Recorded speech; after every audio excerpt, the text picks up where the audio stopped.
So, welcome to this episode of Real Talk with Doc on Dr. Hanz, MD. Today, we'll be diving into a topic that affects nearly every household around the globe. But before we get into that, let me introduce this incredible mind, which makes this show possible. Our resident expert, Dr. Hanz, MD.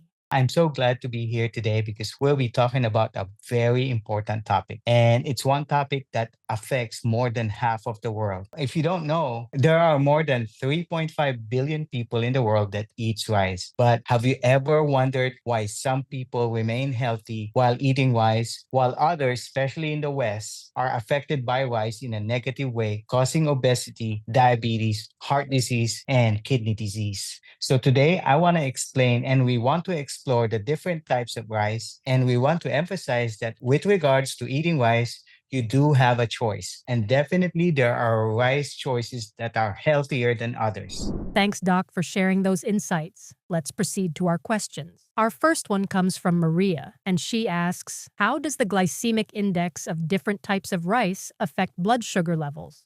Thank you for that question, Maria. And in terms of your choice of rice and glycemic index, definitely it's good to look at the glycemic index of the rice product that you are consuming. Some rice varieties like white rice has very high glycemic index, while brown rice and quinoa and other rice substitutes definitely have a lower glycemic index. So why is glycemic index important? To tell you the short answer, glycemic index is how the rice product affects your glucose. Some rice products like white rice will spike your glucose really high. And as you know, when something goes high fast, it will go down fast. Thanks for that, Doc. Let's move on to our second question. This one comes from Robert, and he asks, what are some healthier alternatives to white rice, and why are they better for you?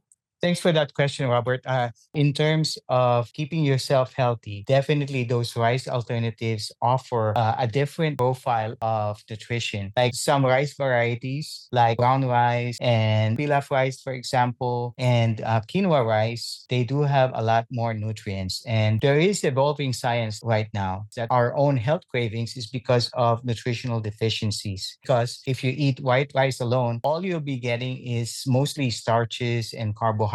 But if you eat rice alternative like quinoa and brown rice, they do have a lot more minerals like magnesium, they have selenium, and they have fiber as well. So definitely those elements help you control your craving for carbohydrates. Thanks for that, Doc. Let's go to our third question. This one comes from Michelle, and she asks, what are some affordable and healthy alternatives to white rice?